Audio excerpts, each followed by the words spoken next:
here's Dick Powell as Richard Diamond, private detective.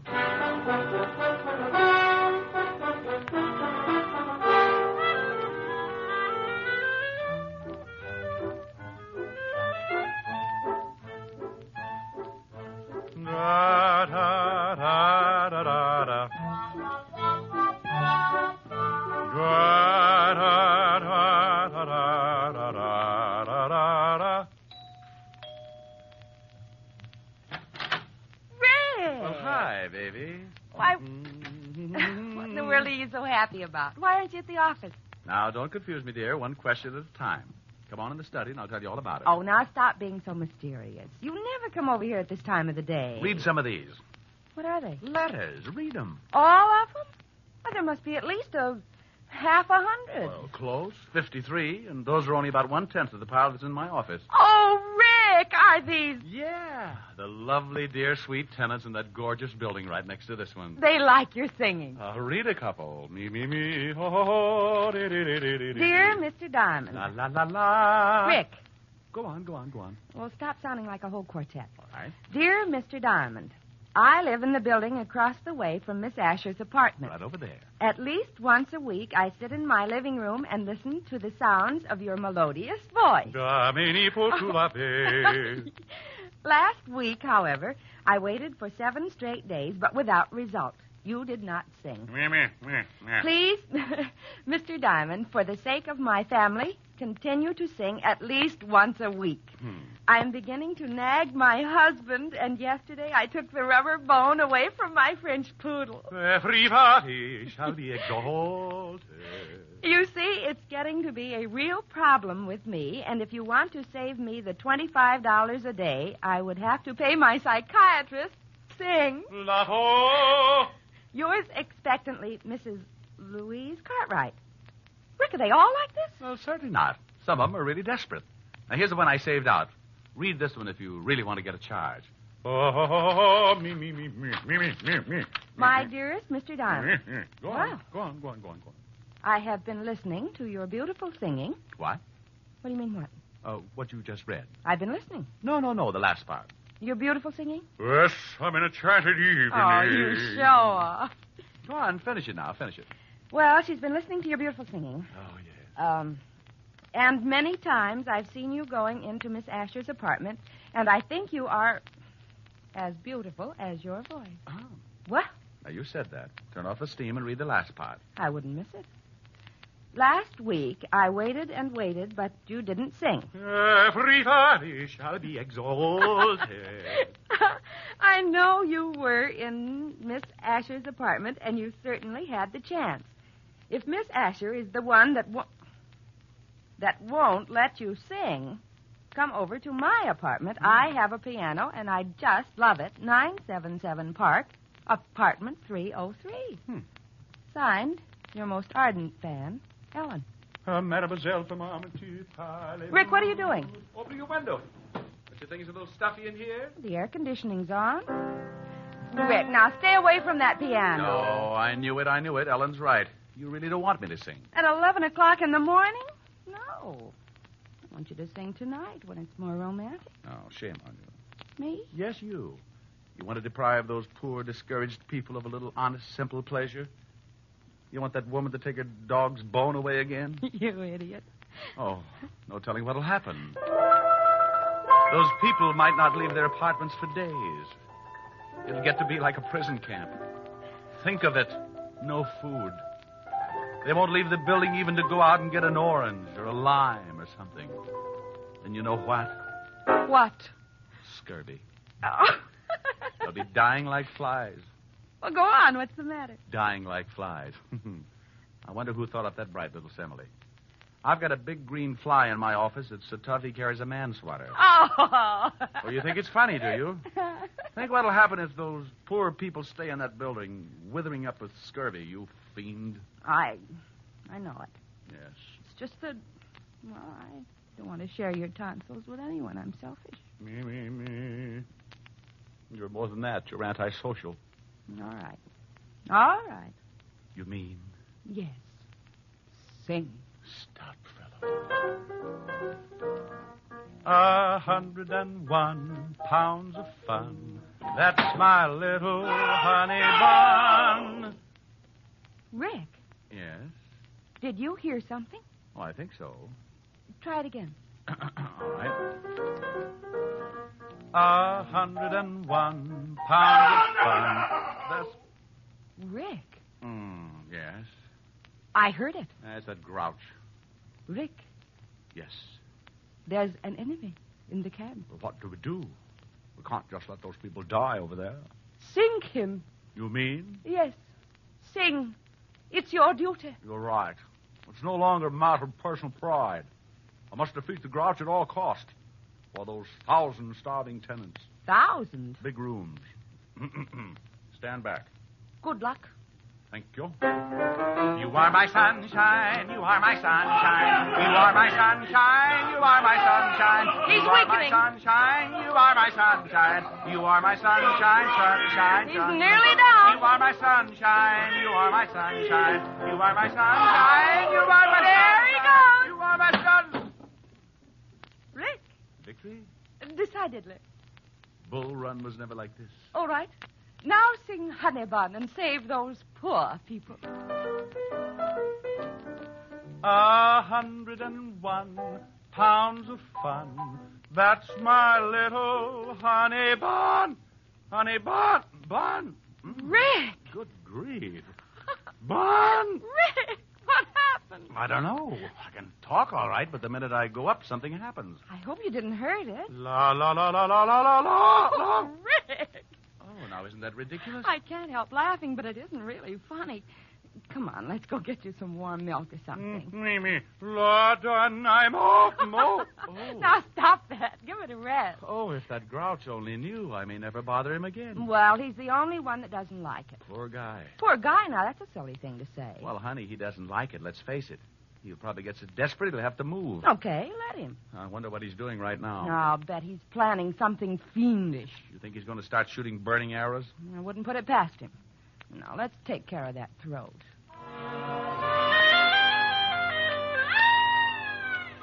Well, sometimes silly things like that happen. I come on like a big baritone and lose my voice.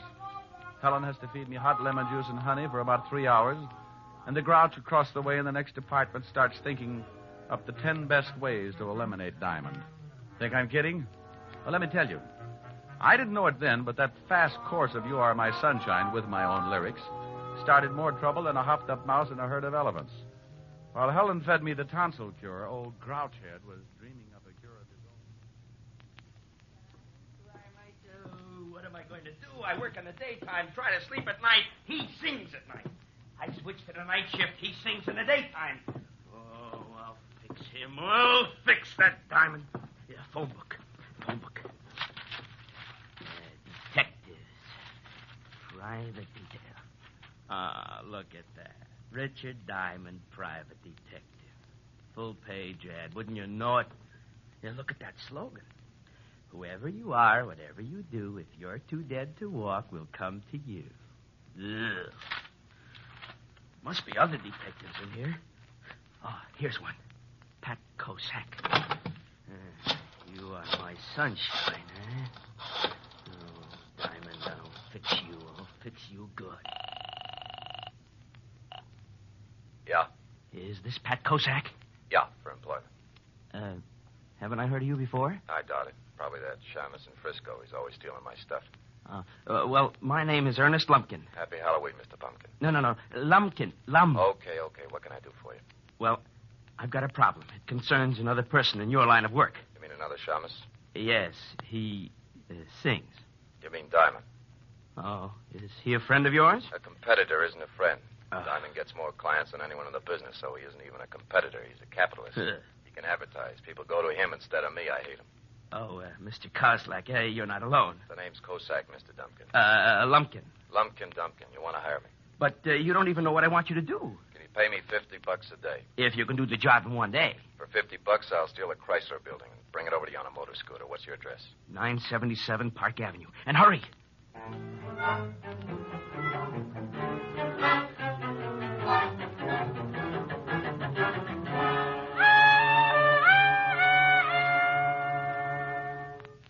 throat feel now? Oh, scalded. I'll be eating Zymotroches for a week. Oh, now, it wasn't that hot. Wasn't it? Honey, that lime water was so hot Alibaba could have boiled his 40 thieves in it. Well, your speaking voice is all right. Oh, well, I think I've swallowed a bear rug. Where are you going?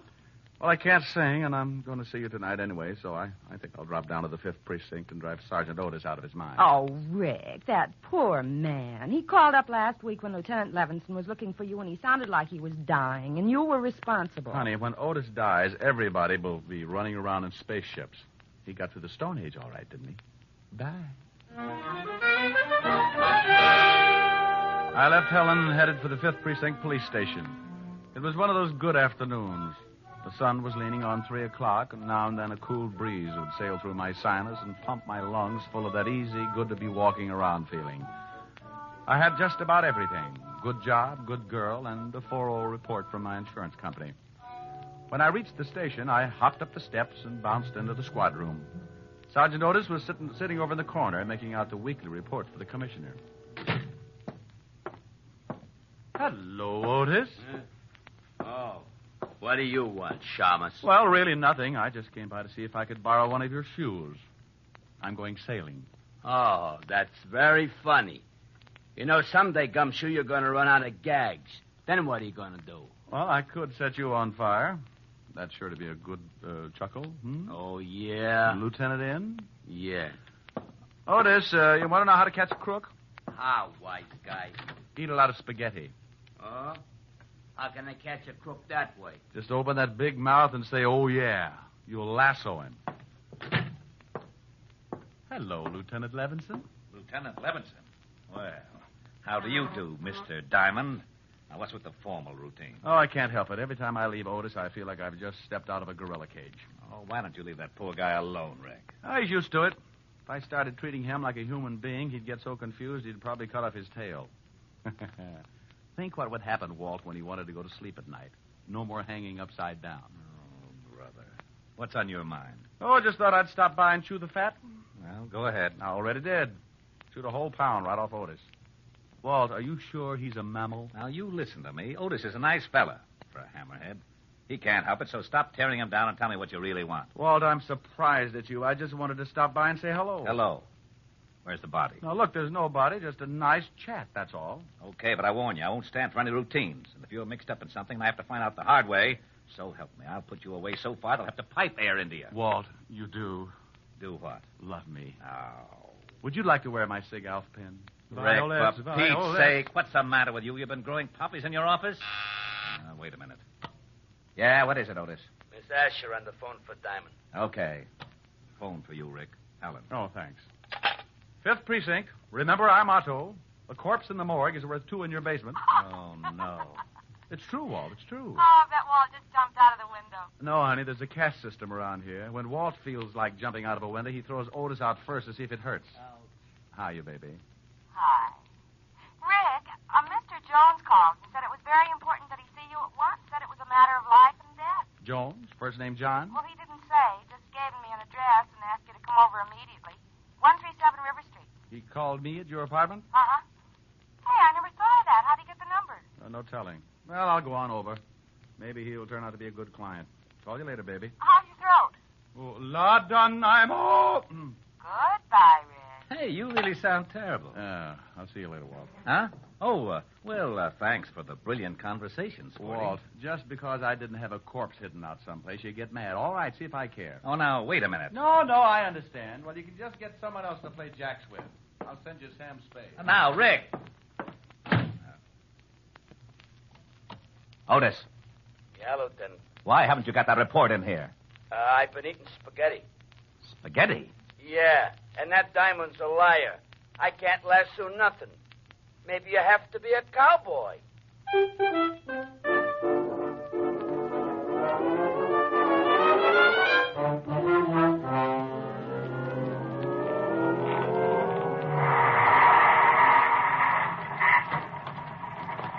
Thanks, Cabby. Keep the change.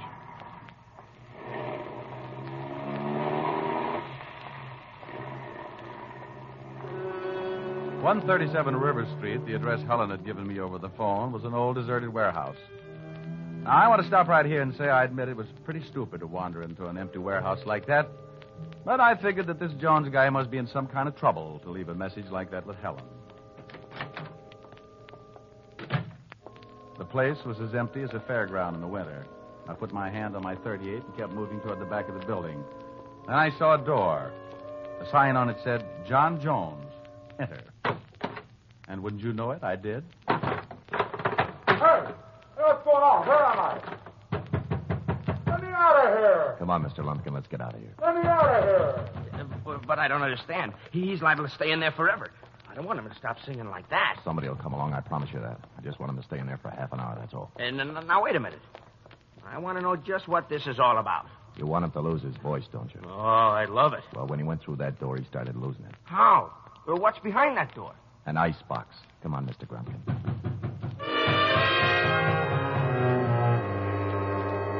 Well, that's exactly where I was, in an icebox. Not a very big one, but a very cold one. The kind a company might have to store fresh meat and drinks. I tried breaking down the door, but it was a foot thick.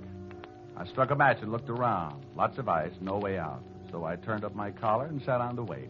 I don't know how long I sat there, but I guessed it to be about 20 minutes. I could tell because my feet had frozen up about 20 minutes worth. Then I heard that lovely sound. Rick, you in there? Yeah. Hand me an ice pick. I want to get my feet uncrossed. How on the devil did this happen? Well, I think one of the frozen food companies got a new idea. What's the matter, Diamond? Forget your sleigh. Shut up, Otis. You think you can walk, Rick? Yeah, sure, but I might squeak a little. Ooh, got a Bunsen burner handy? Otis. Okay. How did you find me? We got a call. From a guy named Jones? Yeah. Said he was in danger and that you were coming down to meet him at the warehouse. Said he saw two guys lock you in this icebox. Oh, dandy. Did he say where he was? Yeah. Here's the address. Thanks. Hey, where do you think you're going? Well, I feel better now. I'm going over to find Jones. Well, you might get in trouble. Well, if I can find the two guys who locked me up, you can bet on it. Well, I'm going to send Otis along with you. Otis? I thought you wanted me to keep out of trouble. Oh, now, wait a minute. I can keep you out of trouble, Diamond. Oh, Otis, you couldn't find an elephant in an elevator. But come on and bring your head with you.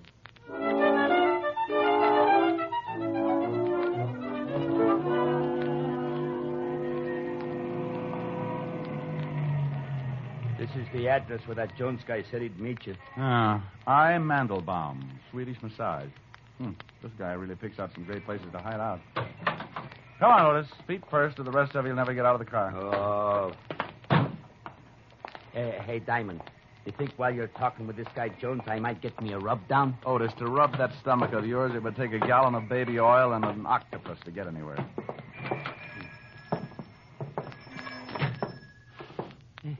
Hey, it smells kind of good, don't it? Like a pine tree, maybe. Otis, how would you remember? The last time you smelled a pine tree was when you used to run with a pack.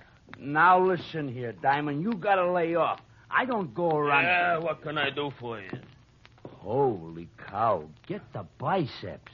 Oh, I'm looking for a guy named Jones. Oh, yeah? Who wants him? The name's Diamond. Oh. Well, Mr. Jones is expecting you. I think he's back in the steam. Which way is it? Straight back. I'd show you, but I gotta give a guy a rub. Come on, Otis. You must be at the end of the hall. That's a pretty bright observation, seeing as how there's only one door and it's at the end of a hall. Yeah, that's the steam room. How do you know? By this little window in the door. What do you see? Steam. Then, by golly, it must be the steam room. Hey, I can't see nothing. Mr. Jones? Hey, ain't that some guy lying over there on the bench? Looks like it. Mr. Jones? He don't answer. No. Otis, look, I'm going over there. Keep the door open. I don't want anyone to lock me in this place. Oh, okay. Mr. Jones, Well, hey, Otis, it's just a bunch of towels rolled up to look like somebody. Hey! Otis, what's the matter? Diamond. Yeah, where are you? Right over here. Well, what are you doing there? I told you to stay by the door and keep it open. Well, I did stay by the door until I got pushed. Pushed? Oh, no. You know something? What? I think we're locked in.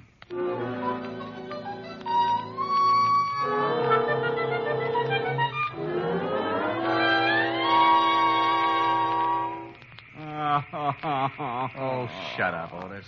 but I don't feel so good. What are we going to do? Oh, why don't you be happy? It's the only chance you'll ever get to sweat off some of that blubber. Yeah, you want I should look like one of them atrocity pictures? Otis, you could lose 300 pounds and still weigh in with King Kong. Yeah, there's no time to get nasty. Well, relax. Read a magazine or something. What do you mean? Just what I said. Read a magazine. Isn't that one right over there? Yeah.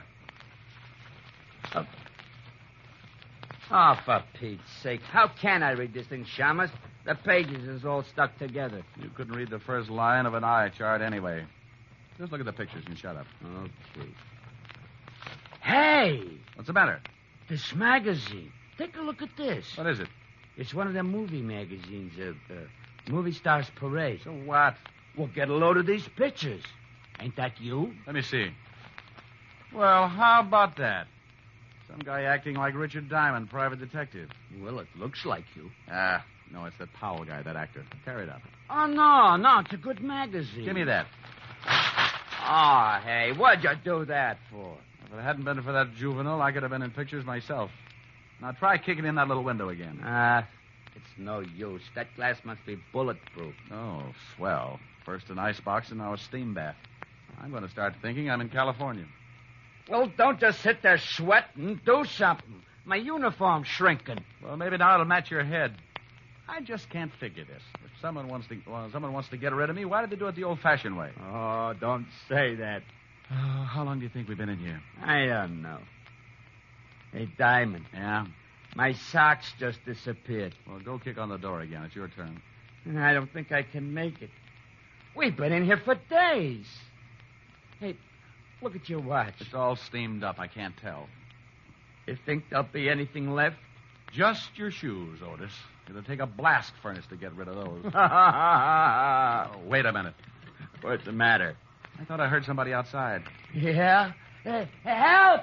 Help! Shut up. Here. Hey, what's going on in here? Who closed the bolt on the door?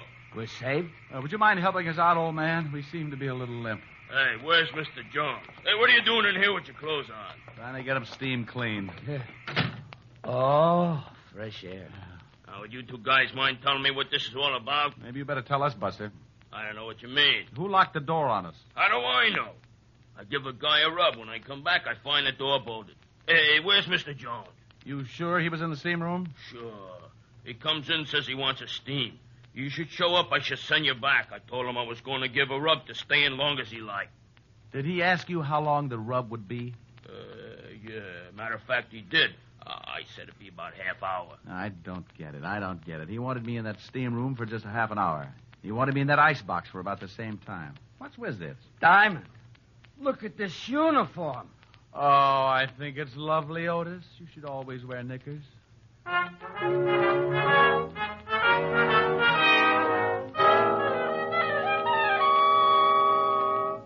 Rick, this is stupid. Didn't the guy at the steam room tell you what this Jones guy looked like? Well, from the description, could have been anyone. Look, I'm just as mixed up as you are. Well, we'll keep after it. Just don't worry, that's all. Hey, Diamond, Miss Asher just called and I told her what's been happening. You mean you know? No, but I told her anyway. She said you should come right over because she had dinner for you. She wanted to take care of you. Isn't he lovely, Walt? Think what that head is going to look like in a bottle. Oh. Now you got him sore. It's going to be horrible around here. Well, isn't it always? Now, I'm going on over to Helen's. Keep after that Jones guy and let me know if you run across anything.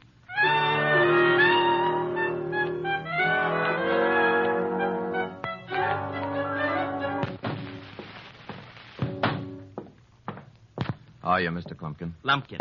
Okay, how are you? Come in. Well? I'm and a friend, Boyle, for a while. You think it did the trick? Look, when Pat, Cossack. Yeah, Cossack. Well, when I do anything, the results are guaranteed. I just tailed Diamond from the station. He went into his girlfriend's apartment across the way. Oh, goody. Let's see what happens tonight. I'm staying home from work just to hear him not sing. Yeah. About my $50. Oh, look, he's never in that apartment more than 10 minutes before he starts singing. If he goes over 15, you get your 50. Come on. What are we going to do? Raise the window. I don't want to miss the lovely silence when he opens that big bazoo. Okay, so I look funny. I'm sorry, Rick, but your clothes have shrunk so much. You should see Otis. I'm sorry. Well, you should be. Don't know what I've been through. Oh, yes, I do, and Mommy's going to make it better. Here's a nice drink. I don't want a nice drink. Oh, it's strong enough. Well, put it in a dirty glass. You just drink it. Okay. Oh, wow, my throat. You hear something? No, why? Nothing. Your throat's still pretty bad. Don't know. Me, oh. Hey, it's pretty good. It sounds great. Oh, no! Now, I heard something then. Yeah, so did I. It's that grouch again. Give it to him. Oh, you bet. I feel mean. 101 pounds of fun. That's my little honey bun. Get a load of honey bun tonight. I'm speaking of my sweetie pie, only 60 inches high. Every inch is packed with dynamite. Her hair is blonde and curly. Her curls are hurly-burly. Her lips are pips. I call her hips whirly and whirly. She's my baby. I'm her pap. I'm her booby. She's my trap. I am caught and I don't want to run 'cause I'm having so much fun with honey bun.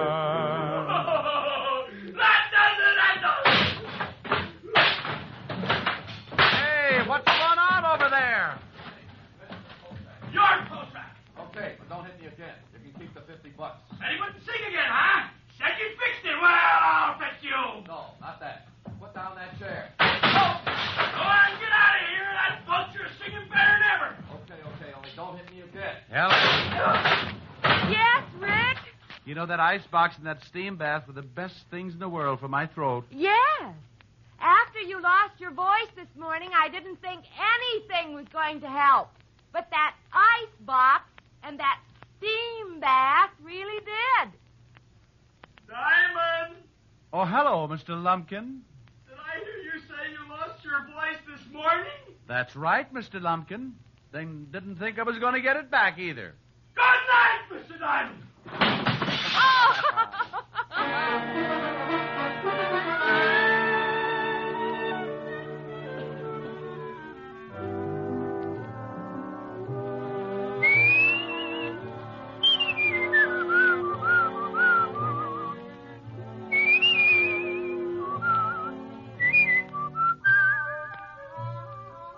You have just heard Richard Diamond, Private Detective, starring Dick Powell. Helen was played by Virginia Gregg, Lieutenant Levinson by Ed Begley. Also in our cast were Wilms Herbert, Jack Crucian, and Stephen Dunn. Music was under the direction of Frank Worth. Richard Diamond is written and directed by Blake Edwards. Richard Diamond, starring Dick Powell, was previously released over the National Broadcasting Company for listeners in the United States and has been re-released to you men and women overseas by the United States Armed Forces Radio Service, the voice of information and education.